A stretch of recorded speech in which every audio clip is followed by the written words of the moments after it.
This is the 9 o'clock news, local edition on Rock 93.7. In studio with us this week, we have the pleasure of presenting you with Whyte Noyse. Now, calm down. Your radio's not going to make sounds. I actually have guys in here that are called Whyte Noyse. Cool enough of them to come in and hang out with us. I have in with me Cody Tanner. Hey, what's up, guys? In the middle, I have Brandon Black. What's up? And down on the end, Jeremy McMinn. Hello. One of the founders of McMinnville. No, that's not true. We can't really say that. Coincidentally, that is where they hail from. And how long have you guys been making music together? Oh, wow. Well, me and Brandon over here, we got together when, I guess... Forever. I guess it was 1970. No, we got together. I guess I was probably about like 11 or 12, and you was probably about 15, probably, something like that. And we said, one day coming back from summer camp, we was like, oh, you know what, man, we ought to start a band just because I learned 3 chords on the guitar. And we went from there, and then as time went on, Cody over here, who was always a friend, and also said, hey, I switched over from the guitar to the bass, and kind of started up from there. A lot of kids say, I'm going to be a rock star, but you guys really stuck with it, took the time to learn the instruments and stuff. So you do guitar, you do bass, and you... The drummer. It's a simple 3-piece then. Yeah. Okay. And we've got a lot of different genres that we're running into, and I think it's really cool to be around the local music scene and hear all the different kinds of music. You guys list yourself as reggae rock. Yeah. For the most part, yeah. Now, when you hear it, and I'm not, I don't know, I think it's a compliment. First thing I thought of, there was a couple of things when I heard it. First thing that I heard when I was listening to your stuff was that it sounded like a little bit of Sublime influence. And I heard a little bit of Police in there. So that's not a bad thing to be listed in with. So are those your influences, or who are your influences? Definitely. It's funny that you mentioned those two out of all of them, because my all-time favorite, of course, is the Police. They were original sound and they did something different. And Sublime, of course, that's kind of my heyday of really, really, really getting into music and kind of wanting to dive a little deeper than what you hear on just like regular terrestrial radio. I consider myself a songwriter first, so I write songs, and if we think they kind of fit in within the realm of what we're trying to bring out, that's kind of where we go with that. So there's not really much holding us back from doing whatever we want, so because these guys are pretty open to whatever. If it's a good song, it's a good song. Now, Jeremy, do you do all the songwriting, or? Yeah. There's a lot of co-stuff. I mean, it really starts kind of basis, with me and a guitar, and I'll come up with it. And oftentimes I'll come up with a little bass ditty. But then when we all come together, everybody kind of brings something to the table, and it makes it's a little bit more organic than just, hey, you play this and hey, you play that, Now, how do you fit into the writing on that, doing the bass, Cody? Do you... I come in, Jeremy usually gives me a good idea. He'll kind of hum along something that's... There's not always chords involved. Sometimes it's just humming. What he's heard along in his head for a while, and I'll try to get close to that, and then we'll critique it a little bit. And I use a lot of effects and stuff on my bass, so we'll mix in a little bit of that, and that's how you pretty much get our sound. And you got to keep time. So how does it fit in for you? Do they bring it to you and you go, yeah, that's a nice try, guys, but we're going to have to rework that? Exactly. It's exactly how it happens every time. I guess that's what makes us, because he'll have an idea, Jeremy will, and then he'll bring it, and I'm like, no, and then I'll add my spin to it, and Cody will add his, and that's kind of where we get our. It's like more like a 1/3, 2/3 type of thing. Let me ask you then, as you've put stuff together, how long does that process actually take? I mean, you come up with an idea, you pass to him, he goes no, he goes yeah, or he goes no and he goes yeah, and then you round it out. Overall, how long would you say for crafting just one song? Oh, wow. Not long at all, really. It kind of comes in like, some people say, oh, it comes in spurts or waves. Mine's more like a tsunami. They come in like a tsunami. It's all at once or nothing. Like, I won't write anything for like a month, and then one day I'll write 3 or 4 songs. They won't be all together. And then when you go back and you listen to them, you're like, you know what? Okay, that didn't kind of make sense. So I guess the hardest part of writing is making it make English, making sure that when you're talking in first person, you stay in first person. You can't start talking about me and the next thing I'm talking about you. Is it a song about me, or is it a song about you? Well, I tell you what, we're heading into one of your songs. We're going to share this with everybody now. Reggae rock is what you've listed it as. I kind of like it. Kind of reminds me of like the ska stuff. And going to give everybody a chance to check it out. First song we want to look at tonight, Bottles and Pills. Now, speaking with you before we got into this, I know that this actually has a deeper meaning. Very true. As far as the impact it has on the band, what it means to you guys, why don't you share that? Well, Bottles and Pills is it kind of started as just that I heard this bottles and pills in my head, and I heard that riff, and I was like, you know what, that's really not me. You know, I usually don't write songs about that, and so I kind of made up kind of a story around it, and some of it's from truth and fact, and it's kind of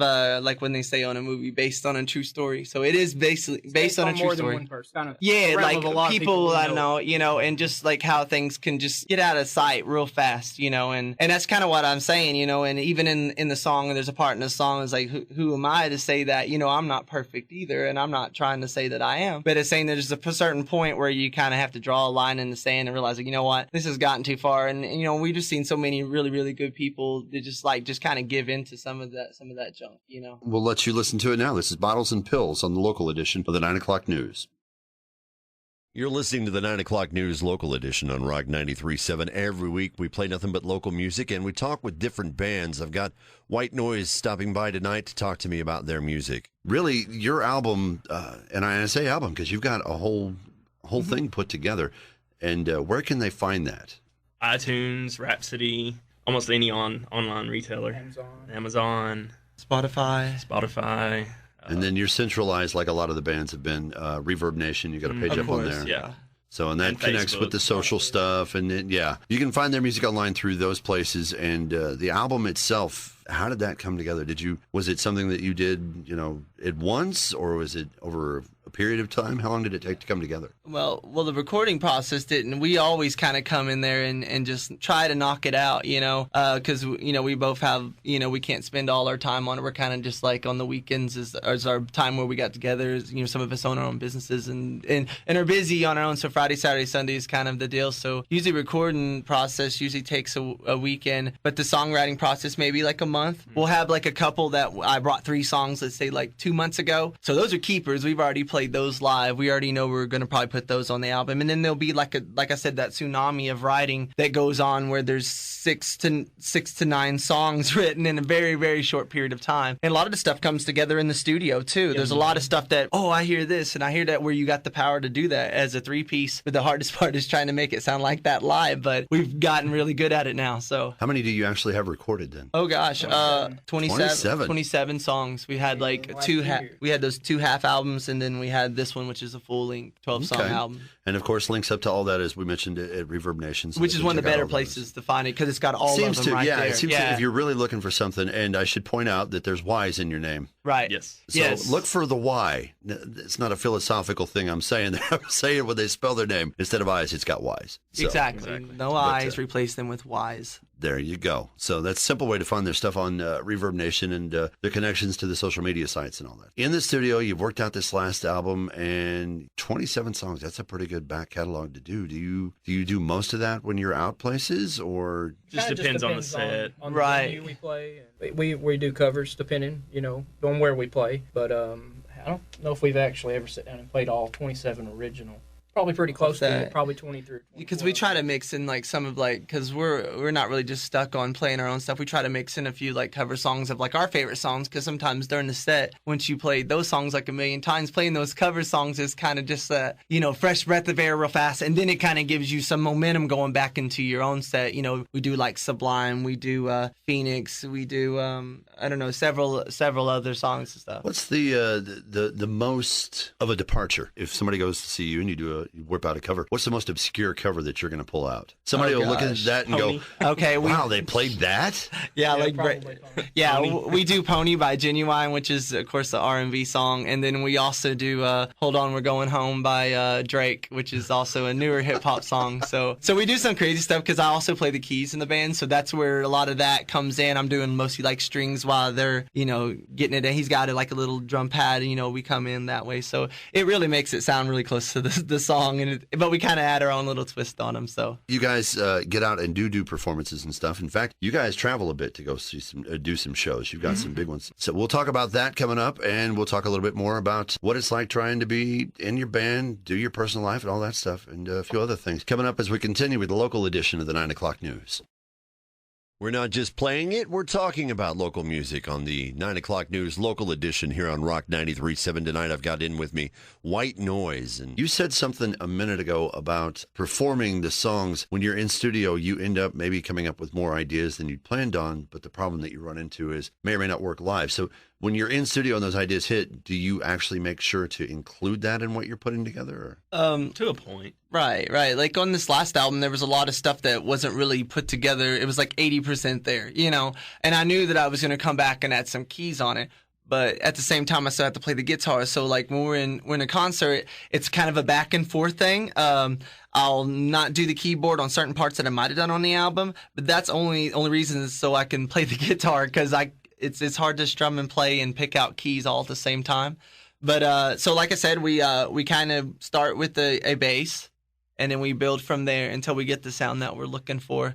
And the layering of vocals and harmonies is probably one of the it takes a whole day and a half to itself is doing that. These guys are pretty quick on just coming. That's why he was saying earlier before we got on there about being one track. Brandon Black, he comes in there, lays this drum riff down, we done, and then Cody comes in there, and then we're done, and then it's my part to sing for 9 hours straight and lay mains and harmonies and layer vocals. So that's probably what we spend a lot of time on. But it's so when we get to the live show, we just try to make it sound as easy and make it look easy too at the same time, because it is a lot of back and forth. But Brandon's got electric drums also, or the little electric drum pad, I'm sorry, and Cody's also got tons of effects.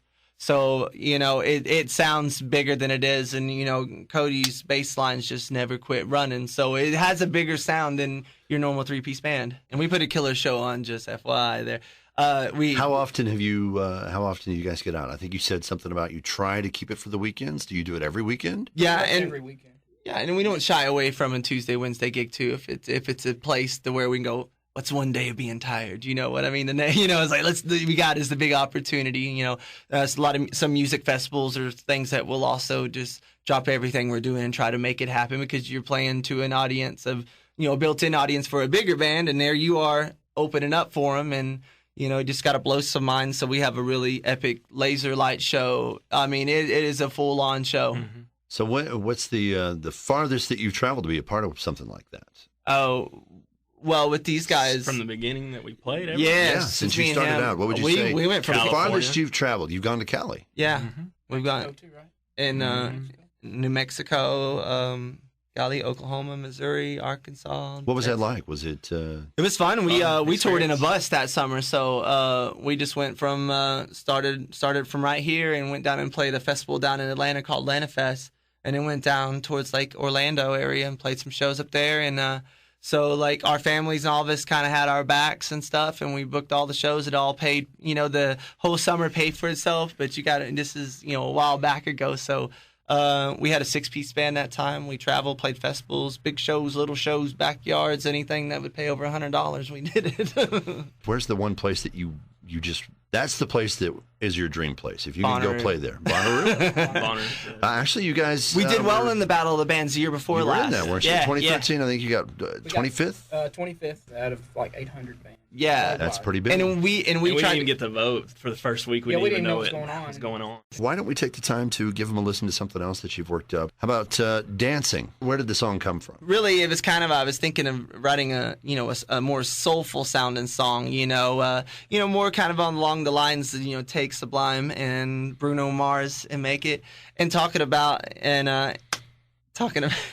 a funny song to talk about. It's a kind of a just a girl that gets out there and just doesn't care, She's just probably had a couple to drink and she just wants to dance and she don't really care about the lights going out. Yeah, that's what it says. She didn't come. Do you guys actually dance around when you're doing the song? Or? No, everybody else does though. So we have like a very dance happy crowd at our shows. So we've always got. It's an up-tempo song. It's kind of a happy one. So you're like me. I don't want to injure people.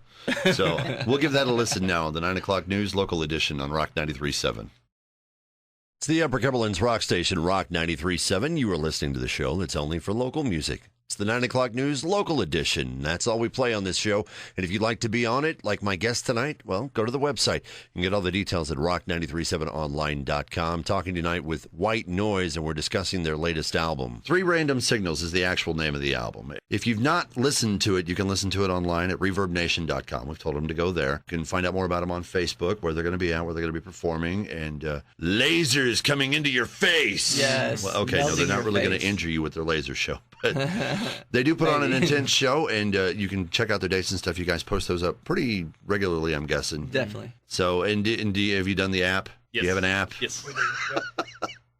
I've talked to a couple of the rebands. Oh, there's an app for that. Yes, there is an app for everything. So you can keep up with Whyte Noyse through the app. All this technology. You guys, you were talking about earlier when you record, you do a lot of harmonies and vocals and stuff. So you spend a lot of time laying that down. Do you see that the technology is helping with bands to do these things? Or do you feel like at times that maybe it's overcomplicating something that should be simple? I'd just say I think it's whatever the band, what typical sound they're trying to go for. Because, I mean, I've seen... Right. We would listen to Vampire Weekend on the way up here, and it sounded like they was like just playing in a room like this with one microphone. So you know, there's so much diversity, and a lot of these bands are trying to get that kind of that Ray Charles, Motown kind of sound out of their album, even though they have the technology to make it sound crystal clear. They want to add that little bit of, you know, the ominous... Analog. Right, yeah. They want it to sound like that. I know a lot of metal bands and stuff that still want to use reel-to-reel because it's kind of got that built-in depth to it already, you know. And I know there's a movement up in Nashville. Jack White's got his recording studio up there. Right, and it sounds like he recorded on a walkie-talkie sometimes. You know what I mean?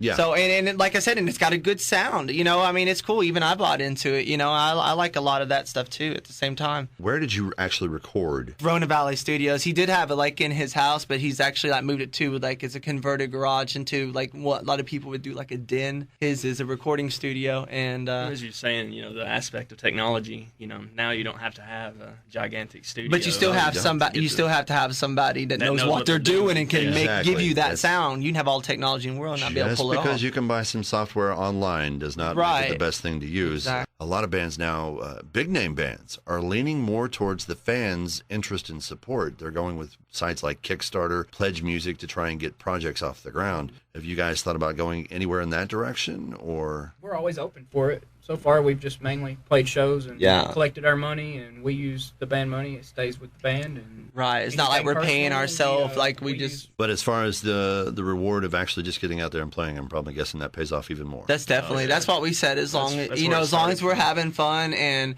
the fans are having a good time and they're really enjoying the shows and they're getting up and dancing like they do every show, then we're gonna keep on doing that. But most of all, it's just a big old love fest between me and the guys up on stage because we just love doing it. You know what I mean? We love doing it so much, and like I said, time, you know, only time will tell where it leads and stuff. But I think we're doing something different and something that is catchy, and at the same time, it sounds so familiar. I want to thank you guys for coming in today. It's been awesome. Thanks for having us. Sitting and talking to you, and time flies when you're discussing something that you love, and it's clear that you guys have a true passion for what you're doing. So keep doing what you're doing. We're looking forward to hearing more things from you. All right. Thank you so much. Happy to be here.